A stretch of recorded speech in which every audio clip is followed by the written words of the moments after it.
Alright, man, peace. So, brothers, I state repetitively on this channel that all a hater is a fan on the left-hand side.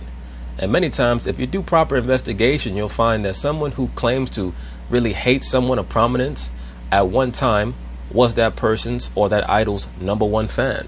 And that happens to be the case with Mr. Skip Bayless, one of the debaters on the show Undisputed, which to me is more of a comedy show than an actual sports debate topic show. I mean, this show makes me crack up so much between Skip Bayless and Shannon Sharpe.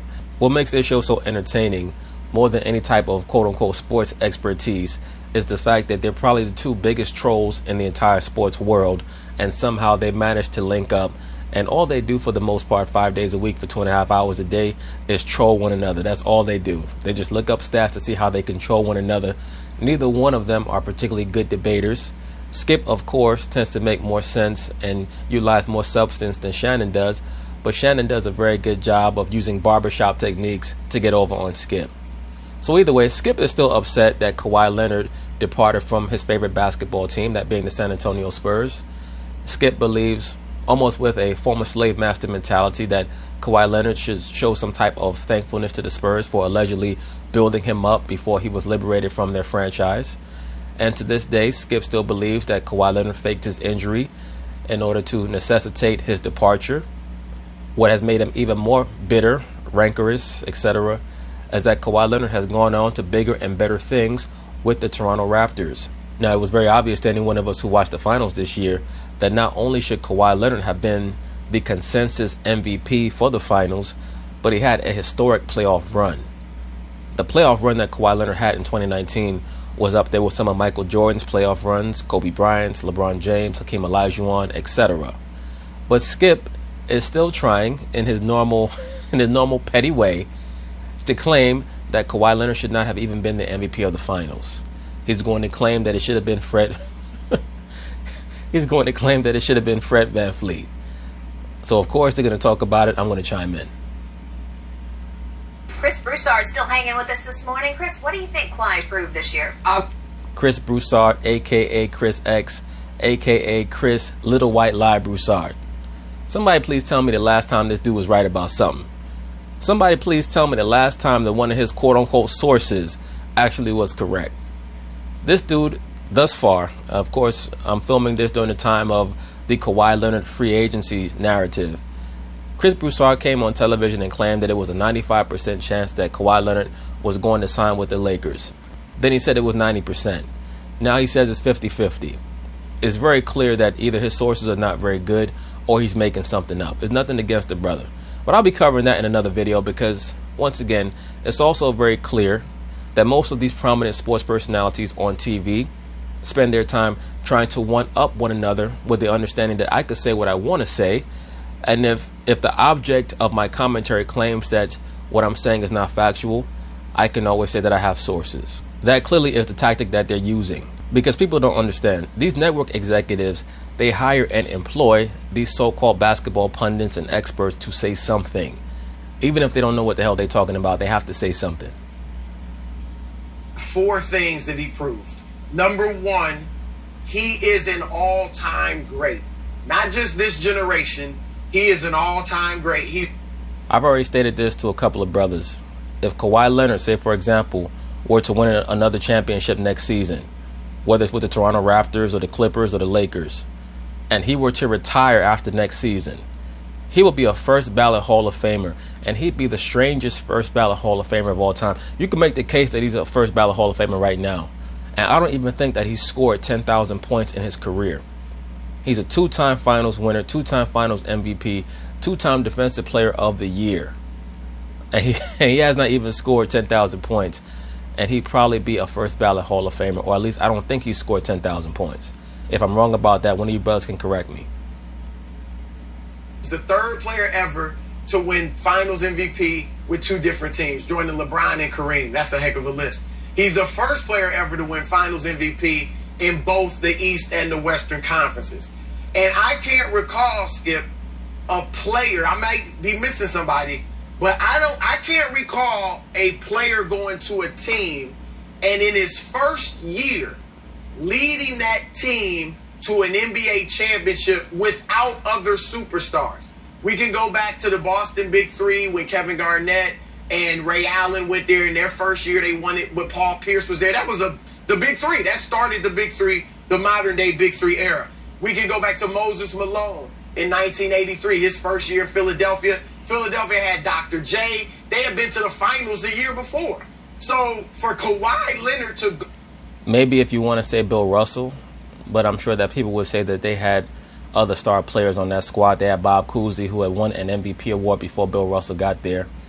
But he was able to lead that team to a championship, I believe, in his first season. To a team of role players and win a championship in his first year, I got to... Wait a second. Lowry's not a role player. Is that what you're talking about? I think Lowry, he's a five-time All-Star.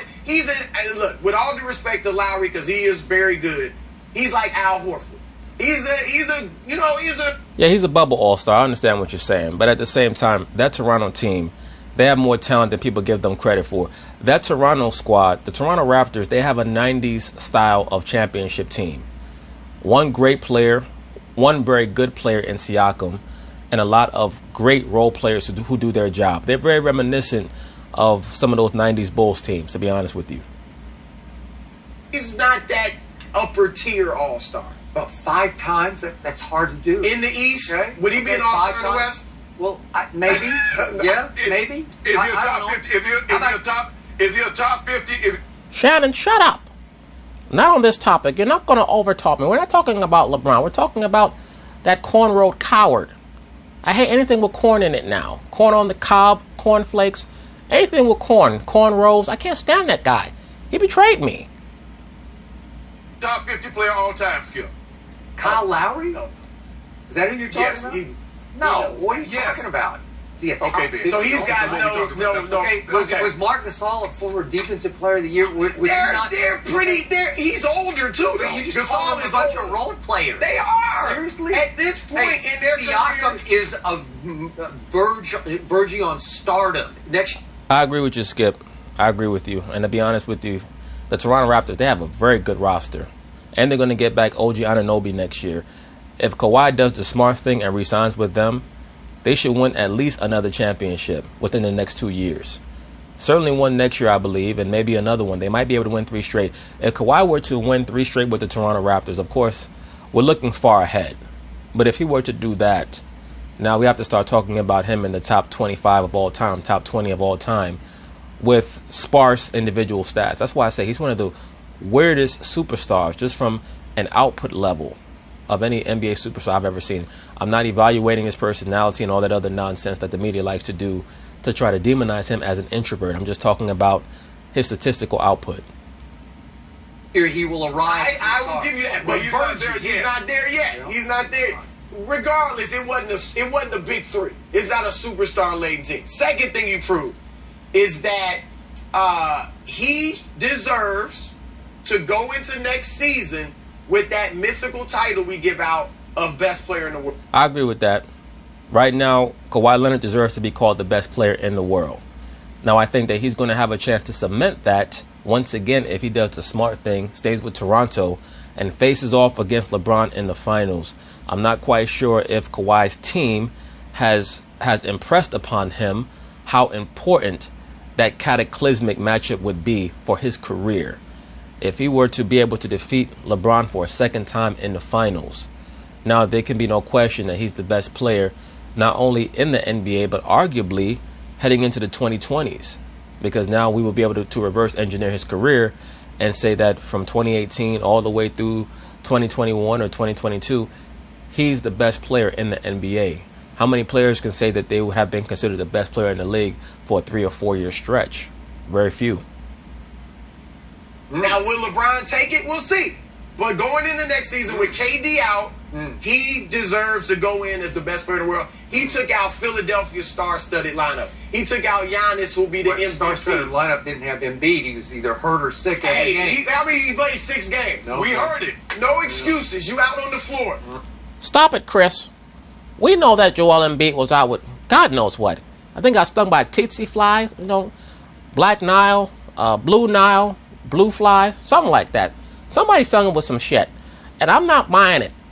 Kawhi hit a shot from the right-hand side in Game 7 that bounced around 17 times. I've never seen anything like that in my life. Minnesota Fats couldn't play pool as well as Kawhi Leonard hit that shot. It was unbelievable. And then he took down Goliath. Now, I know Goliath was all banged up. Oh, wait. But everybody else has been scared of Golden State for the last 4 years. People have been scared of him. He took him out.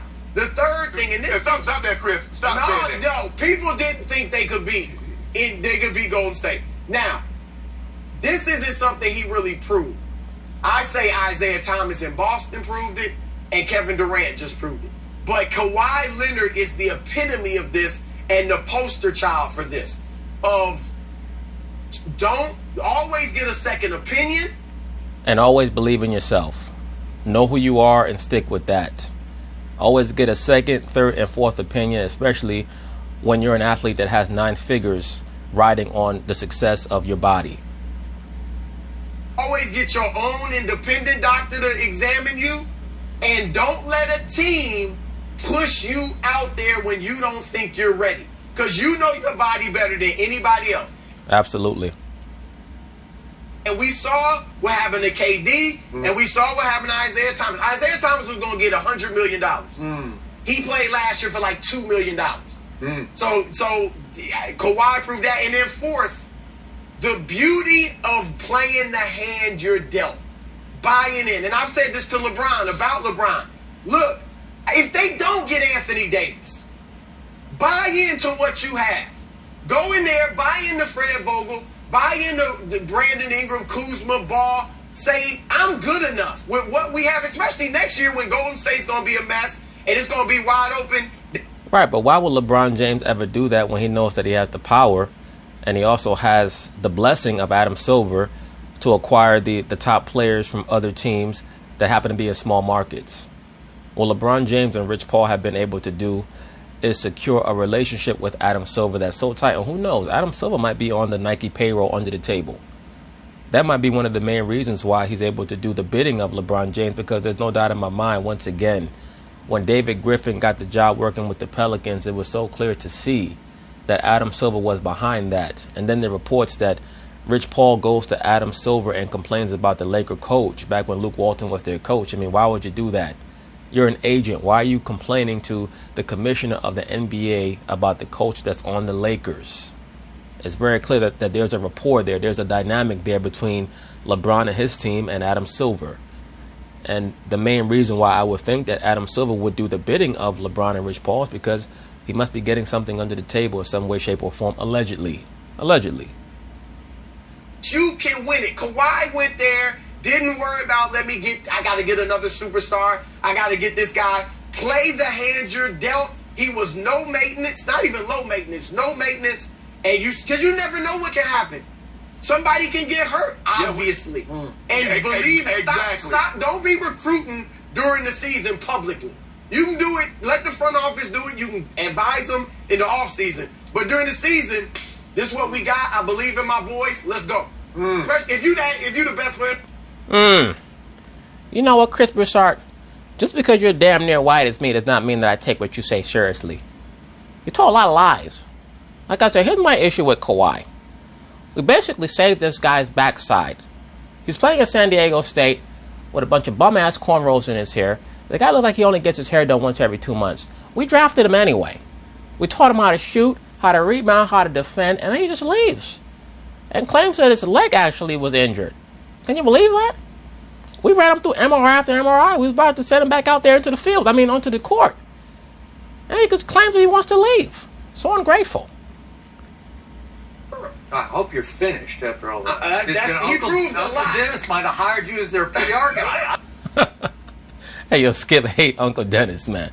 If Skip ever catch Uncle Dennis out in the street, you're going to hear about him in the news. All you're going to hear is world-famous sports analyst Skip Bayless was arrested on charges that he not only attacked Uncle Dennis, the agent of Mr. Kawhi Leonard, but he also fought 25 cops as they sprayed him down with tear gas.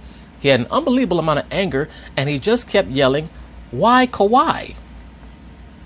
Or anything like that. Go ahead, Skip. Yeah. Go ahead. I know you want to beat up on Kawhi some more, so I'm going to let you have it. I just want a truth tell. Because, look, I used to be this guy's biggest fan. I used to sing his praises louder than you just sang them. On this show, I have to that guy, that big head in the monitor right there. And that big head in the monitor, a.k.a. LeBron James' second wife. Oh, I wish I had Stephen A. Smith back. Stephen A. had a big head, but at least it was due to his hairline, not due to how big his cranium was. I used to tell that guy he is eclipsed. This is in 2017 playoffs. He's eclipsed your man LeBron James is the best two-way player in basketball. Maybe not the best player on the planet, but both ways, defense, offense, he's that guy. Kawhi's been the top 4 player in the NBA for a while now, for at least 4 years. I've definitely agreed with Skip on that, and I've stated for a very long time that he is or was one of the 4 superstars in the NBA. Once again, he's been there for at least the last 4 years, maybe 5 years. And all he proved to me over the last season, last calendar year, let's say, is that you can get your way in today's NBA by quitting on the team that taught you all that you know about how to be an NBA star. Well, Skip Bayless, here's the issue that I have with that. Kawhi Leonard was drafted in the first round, I believe, by the Indiana Pacers. So this notion that he was brought into the NBA as this raw recruit who had no skills and the prognostications on him were not very high, it's just not making sense, because as we know, San Diego State is not a major basketball powerhouse. So for him to be drafted in the middle of the first round and being someone who did not have the sharpest offensive skills should tell us that even though he was not quite a polished diamond yet, there was some belief there that if you took that coal and pressed it hard enough, you were going to get a diamond. And it's highly offensive to me because I'm not buying for 1 second, because I've heard from too many horses' mouths. He exaggerated his thigh condition. He had a thigh bruise that they finally gave in to call tendinosis. Well, Skip, here's the issue that I have with that, and I believe I've already done a video about this. You'll see that when Kawhi Leonard sat down with the NBA TV staff right after Game 6 of the Finals, he was even laying out how he had established in his mind that he thought that there was a possibility that at best he was going to be the second or third best player on the team when he came back. So he felt like if he had rushed himself back, he may only have been the 5th or 6th best player on the squad, and that would have severely compromised his earning potential, as we see with Isaiah Thomas. San Antonio is the most conservative, player-friendly medical staff in all of sports in it. Allegedly. I'm sure that you would have said the same thing about the Golden State Warriors medical staff about 3 or 4 months ago. Ain't even close. And they let this guy get away with missing 20 games and 10 games and 15 games for various minor ailments because they are so patient in San Antonio. As you know, players come first there. Pop is always erring on the side of caution with every player's minor injury. And he took more and more advantage until Uncle Dennis took over all of his business and professional affairs and said, "We and taught him to put himself first like he should have. got to get you out of there. We got to get you out from under Pop's thumb, and we got to get you either to New York or to Los Angeles." And they did so by exaggerating that injury to the point that they dug in and they pushed the Spurs. They forced their hands to finally say in January, after he'd missed 30 games, "Hey, you're making $18 million this is last year. 18." No, what he pushed the Spurs to do is to get so frustrated that they had to show their real character or lack thereof. They got tired of acting, led by the quote-unquote allegedly super woke head coach Greg Popovich, like they were patient with Kawhi. They were flummoxed by him because, just like the mainstream media, what annoyed the Spurs about Kawhi Leonard was that he was not very transparent. So what they were starting to believe is that there was something afoot. There was something wrong with Kawhi, not physically but mentally. So what Popovich decided to do was send out 2 of his top lieutenants, and I did a video about this a long time ago. I made the analogy of the classic film A Few Good Men, starring Jack Nicholson. And Shannon Sharp, by the way, he stole my analogy. That's how I know he's on my channel. But he stole my analogy and used it on the show Undisputed about the film A Few Good Men and how it pertains to the Spurs and Kawhi, or at least how it pertained to that situation at the time. And it blew up in their faces because Kawhi Leonard is not someone who's going to take offense lightly. He's not going to explode. He's just going to cut you off in his mind. And that's what he did. And Skip Bayless, you have to come to terms with that. It's over. And the reason why you're so upset by this is because you know deep within your heart, no matter how much you talk about how the Spurs built up Kawhi, you know that Kawhi Leonard is a once-in-a-generation type talent. A player who can perform to that level of proficiency on offense and defense. He's a highly impactful player on both ends of the court. And that really comes along in the NBA. I mean, honestly, in the last 10, 15 years or so, Kawhi Leonard, Kobe Bryant, LeBron James are the only three players who have been this impactful from the wing position on both offense and defense to that degree. $18 million. You owe us He some made games 19, here. but who's counting? 19, okay, whatever it was, 18 point something. And they publicly declared him fully capable of all basketball activity. And he did not like it because they... And Chris Broussard, I called up Popovich. I said, Pop, tell me the truth. Is something wrong with Kawhi? And I kid you not, he said, no, nothing's wrong with Kawhi. Kawhi's full of shit. I'm tired of him, but we need him. So here's what I need you to do. I need you to go on TV and say that he's faking it. No, the medical reports, for some reason, the medical reports say that he is hurt. But I don't believe it. So, Skip, I need you to do what Shannon does for LeBron, which is be an advocate for us on TV. Are we clear? Called him out. They called his hand publicly, and so he dug in because he can be a big baby, and once he gets...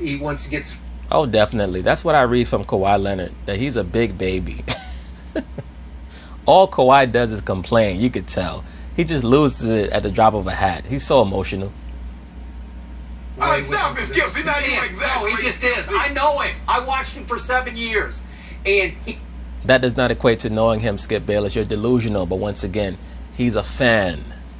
Fans are delusional. He says, I know him. In order for you to know him, you have to have lived with him and have a personal relationship with him in some way. But once again, fanboys tend to think that they know the object of their affection, and they don't. Got away with this because it went on. He missed 73 games until two Hall of Famers are left, but Duncan was involved in this too. Even though he's retired, he's still very close to the team.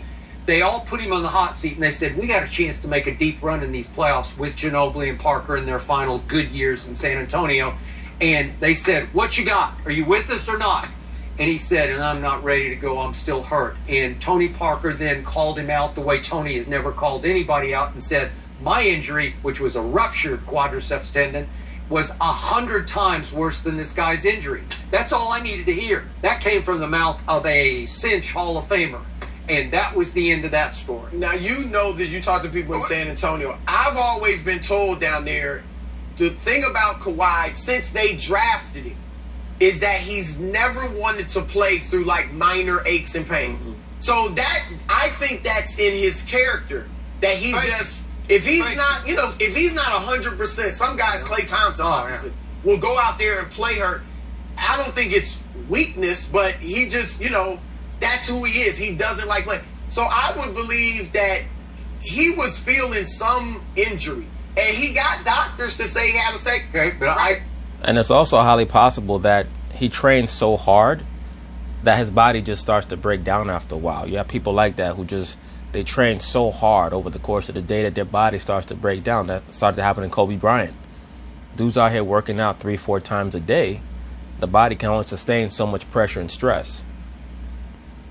I told Shannon this. I spoke to one doctor who examined him, who said, I believe it's all in his head. I heard it.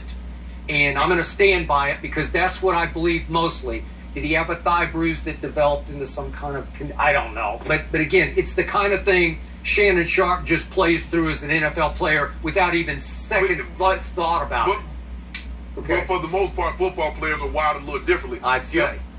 Yeah, Skip, you can't compare Kawhi Leonard to me. I mean, shit.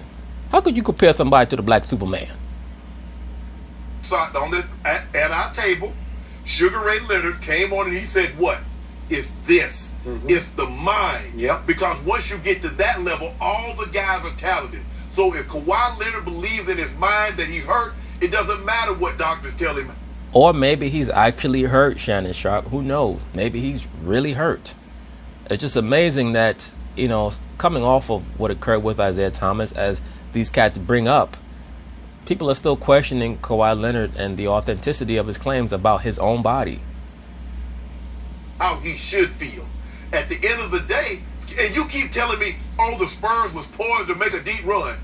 They were going to make a run so deep that Manu retired after the season, and then Tony Parker retired a year later. What kind of run are they going to make? Shannon, to the old folks home? they're really That's good. the only place they were going. They were. Yeah, Skip, I mean, come on. Every day I got to deal with that bullshit during the basketball season. You talking about the Spurs making a run. Yeah, they made a run. They old asses had the runs. I mean, come on, Skip, let's be for real. Popovich, Tony, all of them, they wear Pampers. They're all about 70, 80 years old, Skip. Knock it off. Rolling. They were good. They were good. And obviously he was their best player. But they were poised. Yeah. And Chris argued with me the year before when Zaza Pacheep shot happened. But they had. Zaza up a cheap shot. Skip killed me with that shit, man. Skip, let me tell you something. If you do Skip Bayless dirty, he never gets over it. Like, this dude never gets over it. I mean, Skip could be walking down the street with Shannon, and Shannon be like, Skip, why you look at that person like that? Skip be like, that guy, he stole my bottled milk in kindergarten. I'll never forget it. Golden State down in Game 1 of the Western Finals at Oracle. They had them down 23 in the third quarter. And again, I'm singing his praises. I'm his biggest fan. And once he goes out, that's the end of that deal. I do think Golden State would have won that series, but I tell you what we just saw does make you. Let me say this very quickly, and I said this at the time. The best thing that happened to Golden State in 2017 was that Kawhi Leonard went down, because that series was going to be a barn burner had he not went down. He was dominating in Game 1. He was dominating Kevin Durant. He was dominating Klay Thompson. He was dominating Draymond Green. Whoever tried to guard him, he was dominating them. Okay, all right. It does make you wonder. Okay. Like, I'll give you that. It does make you wonder. Okay. And that's what, guess what else I wonder? I wonder when the Spurs think they're going to win another title without Kawhi. You think We'll they see wonder about that, that. Chris? I think that. DeJounte is nice, Kawhi but he's said, not Kawhi. We'll see Fighting about words, that. Shannon Sharp. Fighting We'll words. see. We still got LaMarcus. We still got DeMar. I don't know. Oh, really? Knock it off, Skip. You know damn well you ain't winning no damn championship. With DeMar, I have a headache. And by the way, I don't feel confident DeRozan. Knock it off. Oh, that guy that morning, couldn't. Hold on. DeMarcus Aldridge, that guy that couldn't cut it up in Portland? You know that guy. Chris, thank you so much Oh, for being here. man. We appreciate it today. Come on. Oh man, Skip Bayless, that's terrible. Why don't you stop being so damn miserable and be like me? Root for the Lakers and a real man. LeBron Clubber Lang James. We here to be real champions, Skip. Hop aboard. There's still some room left on this train. There's a seat left here for your old skinny ass. But anyway, it's going to be very interesting to see how Kawhi Leonard's career develops from here. And it will also be very interesting to see how Skip Bayless chooses to either move on or continue to dwell in his bitterness. Once again, being a fanboy is not the way. So peace.